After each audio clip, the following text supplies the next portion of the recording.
Eccole le impressionanti immagini del tornado che oggi si è scagliato con estrema violenza su Fiesso Umbertiano, nell'Alto Polesine. Un vortice di vento e pioggia che ha sradicato alberi, pali della luce e divelto un tetto di una bifamiliare in via Traversagno. La forza devastante del vento, come si può vedere dalle immagini di Luca Tecchiato, è riuscita a sollevare il tetto fortunatamente senza causare feriti. Sul posto sono prontamente intervenuti i vigili del fuoco al lavoro senza sosta dal primo pomeriggio per mettere in sicurezza l'area e aiutare l'abitazione colpita.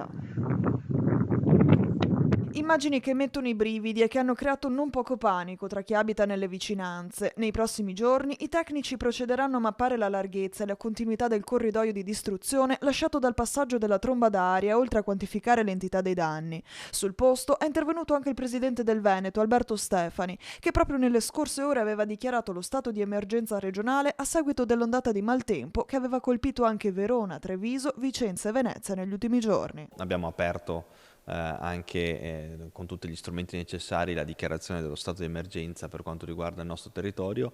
Tra l'altro oggi sarò a Rovigo in prima persona a verificare anche eventualmente i danni che si sono verificati. Restano ore di allerta, ovviamente noi siamo in costante collegamento con la Protezione Civile per verificare e monitorare.